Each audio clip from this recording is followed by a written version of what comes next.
الرحمن الرحيم قل إن كنتم تحبون الله فاتبعوني يحببكم الله ويغفر لكم ذنوبكم والله غفور رحيم.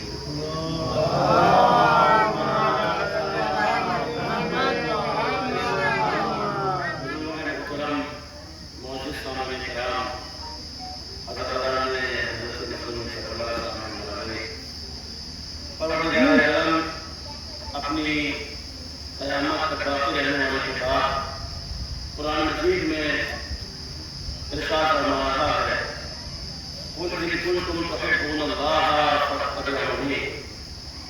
اے میرے حبیب میرے بندوں سے کہہ دیجیے اگر آپ اللہ سے محبت کا دعویٰ کرتے ہیں فاتبعونی تو یہ آپ کا اتباع ہے. یحببکم اللہ اللہ ان سے محبت کرے گا وَيَغْفِرْ لَكُمْ ذُنُوبَكُمْ اور اللہ تمہارے گناہوں کو معاف کرے گا. وَاللَّهُ غَفُورٌ رَحِيمٌ بے شک پروردگار عالم مغفرت اور گناہوں کو بخشنے والا ہے. یہ پروردگار عالم نے اپنے حبیب خاص کو ایک پیغام دیا ہے، ایک میسج دیا ان لوگوں کو جو نبی کی خدمت میں حاضر ہوئے تھے اور یہ کہا اللہ کے رسول آپ نے ہم سے یہ کہا کہ ایک خدا کو مانو، اللہ کی توحید کا اقرار کرو، اللہ وحدہ لا شریک ہے، اس کا کوئی شریک نہیں ہے، اس ایک اللہ کو مانو ہم نے اقرار کیا. آپ نے کہا اللہ کی وحدانیت کا اقرار کرو، ہم نے اقرار کر لیا. آپ نے کہا دین الہی حق ہے، اس کو مانو، ہم نے اسے مانا. آپ نے کہا خدا وحدہ لا شریک ہے، اس کا اقرار کرو، ہم نے تسلیم کر لیا. اب آپ نے ہی اللہ کی محبت ہمارے دل میں ڈالی، لہذا ہم اللہ سے محبت کرتے ہیں. اللہ سے تنہا ہماری محبت ہمارے دل میں ہے. اب آپ یہ کہتے ہیں کہ ہم سے محبت کرو. تب اللہ نے یہ آیت نازل فرمائی ہے میرے حبیب یہ جو آپ سے کہہ رہے ہیں کہ تنہا ہم اللہ سے محبت کرنے والے ہیں تو ان سے آپ یہ کہہ دیجیے ان کنتم تحبون اللہ اگر تم اللہ سے محبت کا دعویٰ کرتے ہو تو فاتبعونی تو یہ آپ کا اتباع کریں. پروردگار عالم نے اس خاص گروہ سے پیغمبر کی خدمت میں حاضر ہوا تھا، یہ اعلان کرا دیا کہ دیکھو تنہا اللہ کی محبت کافی نہیں ہے، تنہا اللہ سے محبت کرنا کافی نہیں ہے، بلکہ خود اللہ نے اعلان کرا دیا کہ جو میری محبت کا دعویٰ کرتے ہیں، جو میری محبت کا اعلان کرتے ہیں ان سے میرے حبیب آپ کہہ دیجیے کہ جب تک وہ آپ کا اتباع نہ کریں گے تب تک میری محبت بھی کافی نہیں ہوگی.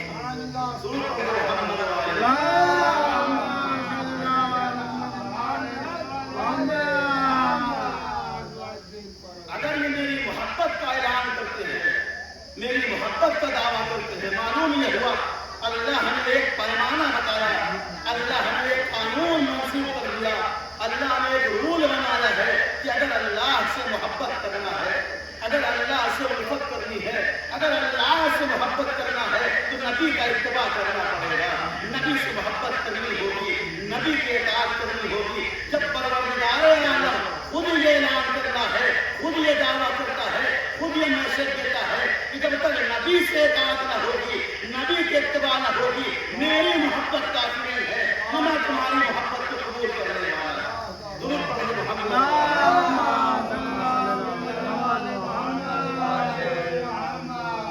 نبی کی اتباع کرو گے تب تمہاری محبت کو میں قبول کروں گا. اللہ نے شرط یہ لگا دی ہے کہ اگر اللہ سے محبت کرنا ہے تو نبی کے دروازے پر آنا پڑے گا، نبی کی اتباع کرنی پڑے گی. اتباع رسول اور اطاعت رسول میں فرق ہے. اطاعت اسے کہا جاتا ہے جہاں انسان نبی معصوم کی قول کی اطاعت کرے. قول کی اطاعت کرنا اور ہے، نبی کی اتباع کرنا اور ہے. اتباع میں اور اطاعت میں فرق یہ ہے اطاعت وہاں ہوتی ہے جہاں کوئی بیان ہو، جہاں کوئی قول ہو، جہاں کوئی حکم ہو سکتا ہے انسان قول کو انکار کر دے، قول کا منکر ہو جائے، لیکن اتباع اسے کہا جاتا ہے انسان کو پیروی کرنا، قدم پر قدم رکھنا، نقش قدم پر چلنا، اسے اتباع کہا جاتا ہے. اسی لیے پیغمبر اسلام نے بات کو واضح کر دیا کہ دیکھو تنہا اطاعت کافی نہیں ہے بلکہ اتباع رسول کا مطالبہ کیا ہے، اللہ نے اتباع کا مطالبہ کیا ہے۔ مثال کے طور پر یہاں استاد محترم تشریف فرما ہے، اگر یہ کسی شاگرد کو حکم دے کہ بیٹا نماز پڑھ کے دکھاؤ، تو اگر وہ نماز پڑھنا شروع کرے تو اپنے اعمال کے مطابق، اپنے درس کے مطابق، اپنے علم کے مطابق جو سیکھا ہے وہ پڑھ کے دکھائے گا، جتنا اسے علم ہے اس کے مطابق پڑھ کے دکھائے گا۔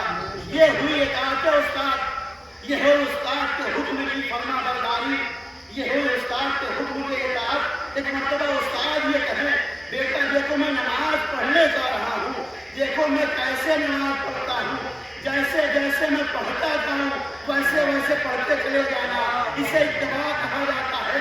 بھائی پیغمبر نے غدیر کے میدان میں یہی تو ثابت کر دیا، من کنت مولا فہذا مولا، کہہ کر بھی بتا دیا، ہاتھوں سے اٹھا کر بھی دکھا دیا، یہ علی مولا ہے۔ درود پڑھے محمد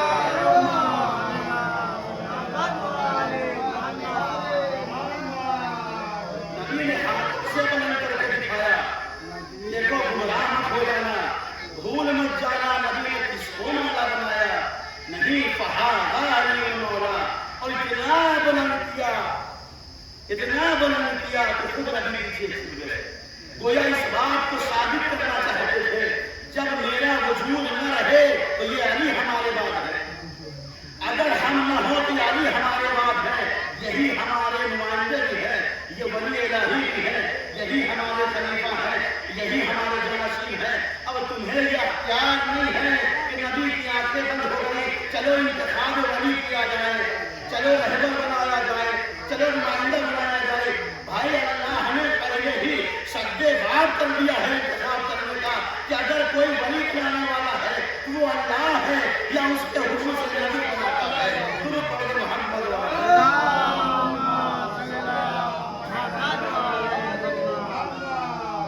یا اللہ ولی بناتا ہے یا اس کا نبی اس کے حکم سے منتخب کرتا ہے؟ اور یہ خود نبی نے انتخاب نہیں کیا اپنی مرضی سے، اگر نبی نے انتخاب کیا ہوتا تو آئے بلے نازل نہ ہوتی۔ حبیب آج وہ پیغام پہنچا دیے، ما انزل الیک من ربک، معبود نے یہ کہا، صیغہ ماضی استعمال کیا ہے، ما انزل، جو پہلے نازل کیا جا چکا ہے، جو پہلے بتایا جا چکا ہے۔ بھائی ایسا کون سا حکم ہے جو پہلے بیان کیا گیا؟ کیا احکام الہی تھے؟ کیا نماز تھی؟ کیا روزہ تھا؟ کیا خمس و زکات تھا؟ نہیں، بلکہ اس کی ولایت کا اعلان ہو رہا تھا کہ جو لمحہ بلمحہ نبی کے ساتھ تھا، قدم بقدم نبی کے ساتھ تھا، سورہ میں نبی کے ساتھ، خیبر میں نبی کے ساتھ، خندق میں نبی کے ساتھ، اور اس بات کا اعلان کر دیا کہ تنہا علی ہے جو نبی کے ساتھ ہے، اگر علی نہ ہوتے تو نہ دین مکمل ہوتا نہ احکام مکمل ہوتا۔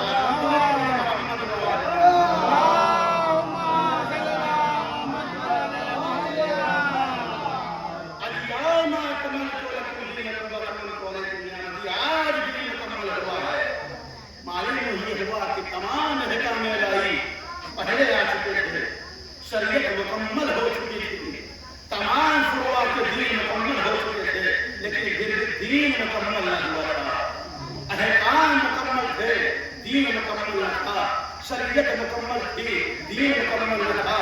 دین کب مکمل ہوا ہے؟ غدیر کے میدان میں جب علی کی ولایت کا اعلان ہوا تو معلوم یہ ہوا جب غدیر کے میدان میں دین مکمل ہوا ہے، اور یہ وہ دین ہے جس کا پیغام اگر رسول نہ پہنچاتے تو رسالت کسی کام کی نہیں تھی۔ فما بلغت رسالتا، اے حبیب اگر یہ نہ پہنچایا تو رسالت بیکار ہے، اگر یہ نہ پہنچایا، اگر یہ ابلاغ نہ کی تو رسالت کا کوئی کام انجام نہ دیا۔ وہ نبی خاتم جو تمام انبیاء کے سردار، وہ نبی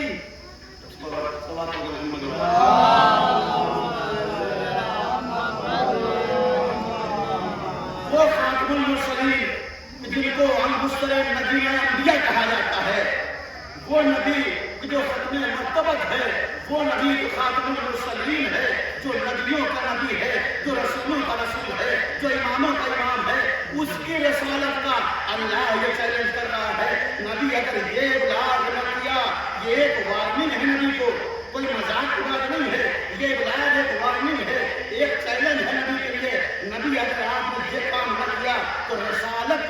بتایا، نبوت کا کوئی کام انجام نہ دیا۔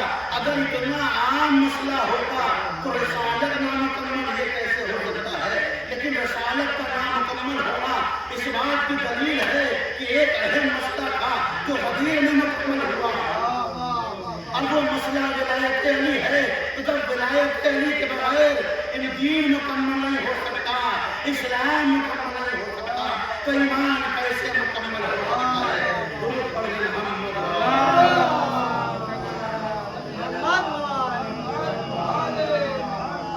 یہ ہے ولایت علی،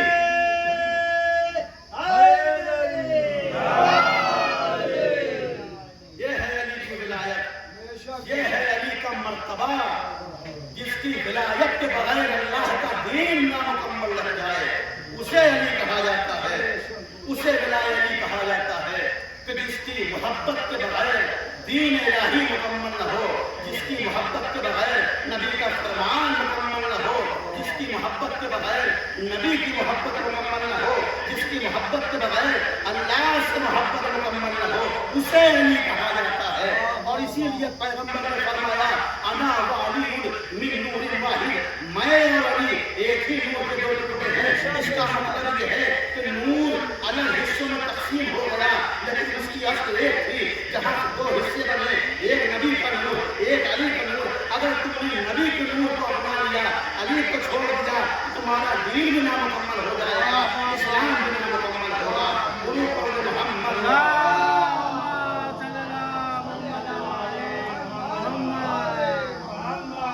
علی سے محبت انسان کو نجات دلاتی ہے، علی کی محبت انسان کو شہادت کے منزل پر پہنچا کرتی ہے، انسان کو شہید بناتی ہے۔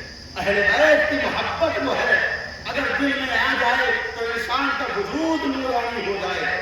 اہل بیت سے محبت کرنا انسان کو مغفرت کی منزل تک پہنچا دیتا ہے۔ من مات علی حب محمد مات شہیدا، اگر اہل بیت کی محبت میں مر گئے تو شہید شہادت کہاں ملتی ہے؟ میدان جنگ میں جا کر کے خون بہانے کی شہادت ملتی ہے، میدان جنگ میں جا کر کے اپنے وجود کو فنا کر دینا تب شہادت ملتی ہے۔ لیکن محبت اہل بیت کا کمال دیکھیے، انسان گھر میں ہے، اگر دل میں محبت اہل بیت ہے اور انتقال ہو گیا تو یہ موت تنہا وفات نہیں ہے بلکہ شہادت کی منزل سے ہے۔ یہ محبت اہل بیت کا فائدہ ہے۔ اور اسی آیت کریمہ کے آخر میں اللہ تذکرہ یہ فرما رہا ہے اگر اہل بیت سے محبت کرو گے تو میں تمہارے گناہوں کو معاف کر دوں گا۔ وَيَغْفِرْ لَكُمْ ذُنُوبَكُمْ وَاللَّهُ غَفُورٌ رَحِيمٌ، اللہ تمہارے گناہوں کی مغفرت کرے گا۔ کب؟ جب نبی سے محبت کرو گے، جب اہل بیت سے محبت کرو گے۔ معلوم یہ ہوا کہ اللہ ہمیں پیمانہ دیا ہے، ہمیں اگر گناہوں کی مغفرت چاہیے، اگر توبہ کی قبولیت چاہیے تو اہل بیت سے محبت کرنی ہوگی، اہل بیت کے وجود کو اپنے وجود میں اتارنا ہوگا۔ اور سیرت نبی کا مطلب کیا ہے؟ سیرت اہل بیت کا کیا مطلب ہے؟ جو ان کی سیرت وہی ہماری سیرت ہونی چاہیے، جو ان کا کردار وہی ہمارا کردار ہونا چاہیے، تبھی ہم حقیقی سیاہ بھی ہوں گے، تبھی ہم حقیقی عزادار بھی ہوں گے، تبھی ہم حقیقی ماتمدار بھی ہوں گے، تبھی ہم حقیقی سینہ زن بھی ہوں گے، تبھی ہم ماتم کرنے والے ہوں گے۔ اہل بیت کی سیرت کیا ہے؟ انبیاء کی سیرت کیا ہے؟ نبی اسلام کی سیرت کیا ہے؟ اللہ نے جس کا حکم دیا ہے اس کو بجا لانا، جس سے منع کیا ہے اس سے دور رہنا۔ یہی اطاعت اللہ ہے، اطاعت رسول ہے نا۔ جب پیغمبر اسلام نے یہ بیان کیا کہ اگر ہمارے حکم کی اطاعت کرو گے تو یہی اتباع رسول بھی ہوگا، یہی اتباع علی بھی ہوگا، یہی اتباع علی بھی ہوگا، یہی اتباع پیغمبر بھی ہوگا۔ جب اتباع اور سیرت کا مطلب یہ ہے جو ہم کہیں وہ کرتے چلے جاؤ، جس سے ہم روکتے چلے جاؤ، اس کا مطلب یہ ہے اگر نبی نے یہ قانون دے دیا ہے تو نبی نے نماز کا بھی حکم دیا ہے، نبی نے زکات کا حکم دیا ہے، نبی نے قرآن پڑھنے کا حکم دیا ہے۔ اگر نبی نے نماز کا یہ حکم دیا ہے، نماز وقت پر پڑھنا ہے، نماز اس کے وقت کے اندر پڑھنا ہے، تو کوئی چیز آ جائے نماز کے مقابلے میں اس کی اہمیت ضرور ہے، لیکن نماز سے بلند نہیں ہے، نماز سے افضل نہیں ہے۔ نماز ستون دین ہے، نماز دین کی بنیاد ہے۔ اگر بنیاد نہیں رہے گی ساختمان نہیں رہے گی، عمارت نہیں رہے گی۔ اگر بنیاد گر جائے تو یہ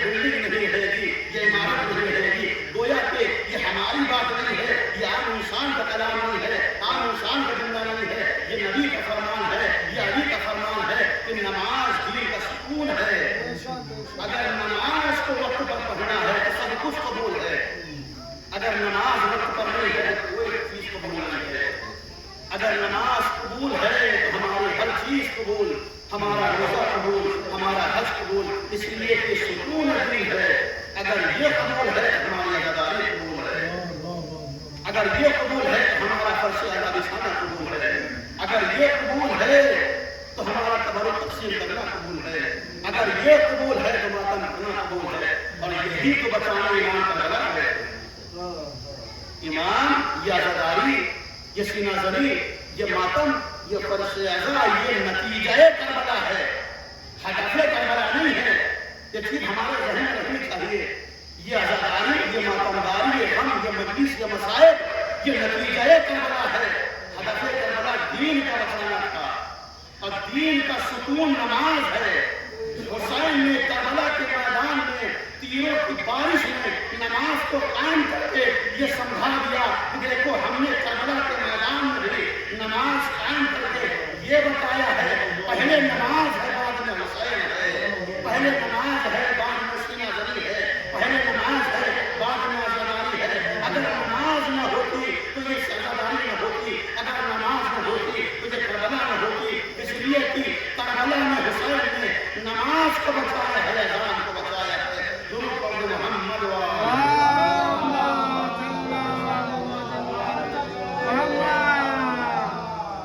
وگرنہ اس عزاداری اور اس فرش اعضا، اس مجلس اعضا کا جو عظیم مرتبہ ہے اسے ملائکہ جانتے ہیں، اسے فرشتے جانتے ہیں کہ مجلس حسین کا ثواب کیا ہے، مجلس حسین، فرش اعضا کی عظمت کیا ہے، فرش اعضا کی فضیلت کیا ہے۔ فرش اعضا کی عظمت یہ ہے کہ ہم انسان، خاکی اور خاکی انسان کے درمیان اہل بیت بیٹھتے ہیں، اہل بیت تشریف فرما ہوتے ہیں، شہزادی زہرا سلام اللہ علیہ تشریف فرما ہے، وہی عالم عال امام سجاد وہاں بیٹھتے ہیں جہاں مومنین عزادار اپنے نالین کو رکھتے ہیں۔ یہ ہے فرش اعضا کی عظمت، یہ ہے فرش اعضا حسین کا مرتبہ۔ یہ وہ مقام ہے جہاں فرشتوں کا نزول ہوتا ہے، یہ وہ مقام ہے جہاں ملائکہ کا نزول ہوتا ہے، جہاں ملائکہ اپنی صف عبادت کو چھوڑ کر آ جاتا ہے، اسے فرش اعضا کہا جاتا ہے۔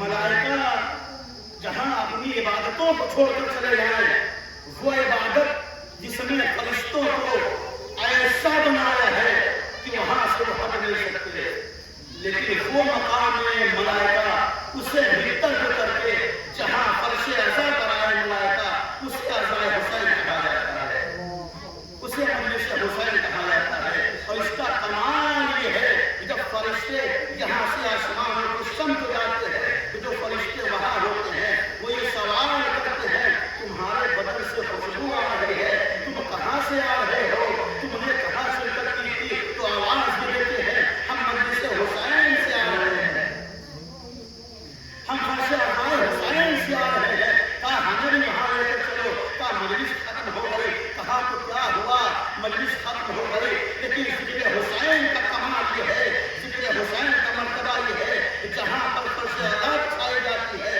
اس کا اثر باقی رہتا ہے۔ ہم وہاں جائیں گے، اپنے پروں کو مس کریں گے، برکت لے کر کے آئیں گے۔ محمد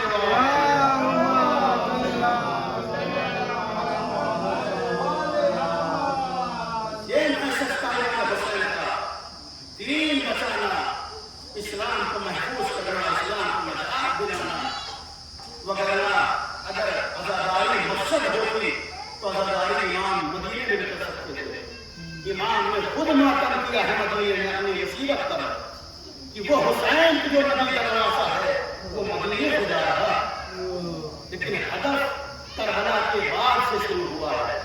جناب زینب نے زندان شام میں فرش اعضا بچھا کر کے ہمیں یہ میسج دیا ہے کہ دیکھو آج ہم نے یہ فرش اعضا بچھایا ہے تو حسین کو ہدف کو مکمل کر کے تمہیں بھی کل یہ کام کرنا ہے، جس کے بس میں جس کی جتنی اطاعت ہو، جتنی استطاعت ہو، اس کے مطابق فرش اعضا بچھانا۔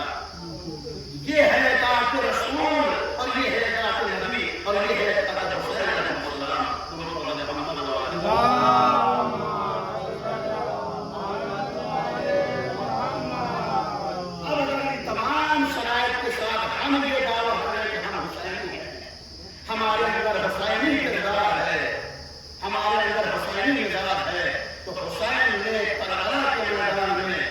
تیروں کے درمیان نماز کو قائم کیا، وقت کی پابندی کے ساتھ۔ اگر ہمارے اندر پابندی نماز ہے تو ہم حسینی ہیں، اگر ہمارے اندر وقت نماز کی پابندی ہے تو ہم حسینی ہیں۔ یہ ہے محض کربلا، یہ ہے عزاداری حسین کا مقصد اور یہ ہے کربلا کا مقصد۔ اگر ہمارے اندر حسین کا وہ کردار پایا جاتا ہے تو ہم حسینی بھی ہیں، ہم علی بھی ہیں، ہم علی بھی ہیں۔ حضور محمد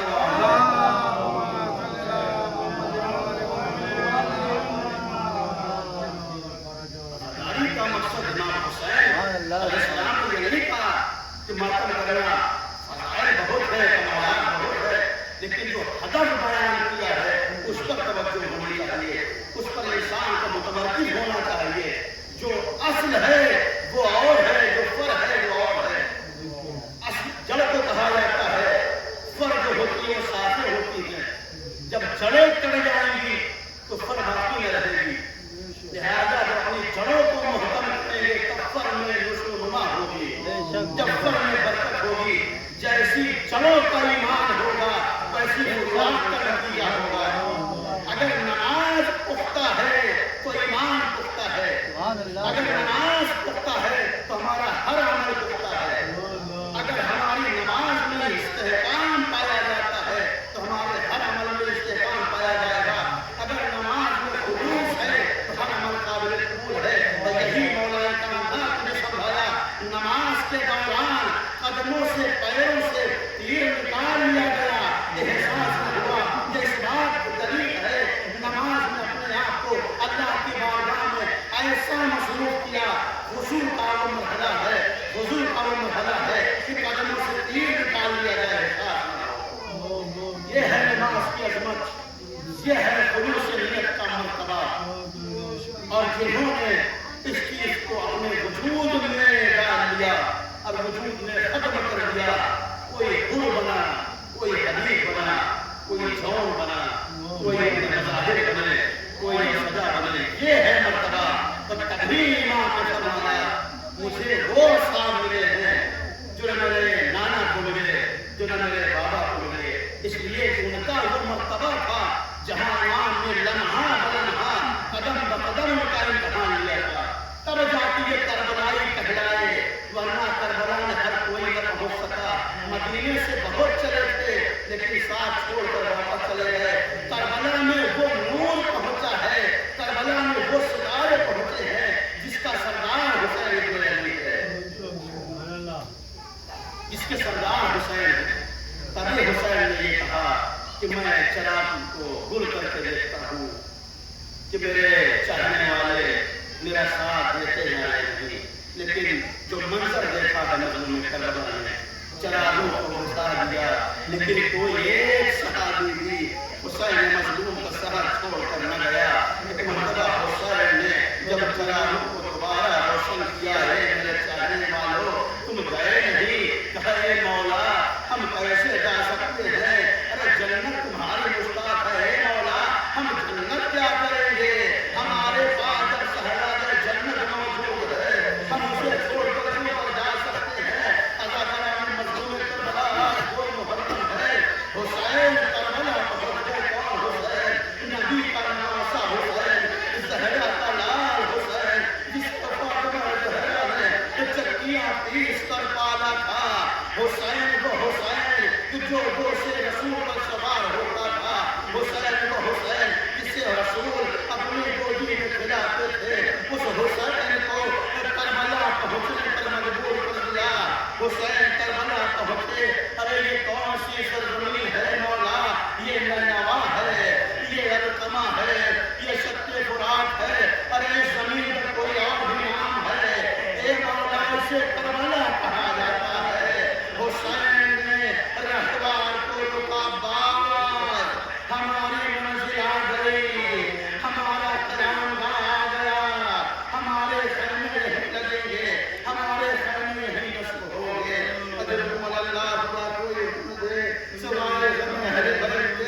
بیٹھ جاتا ہے اے بھیا یہ کون سی سرزمین ہے، ارے یہ کون سی جگہ ہے، میرا دل لگ رہا ہے، میرا دل تڑپ رہا ہے، اے ام کلثوم، ارے یہ وہ جگہ ہے جہاں ہمارے خون کی ندیاں بہیں گی، جہاں علی اکبر شہید ہوگا، جہاں قاسم کے ٹکڑے پامال ہوں گے، جہاں علی اصغر کے گلے پر تیر لگے گا، ارے یہاں تو ہے یہ وہ جگہ ہے جہاں تمہارا بھائی حسین کے سر و تن میں جدائی ہوگی۔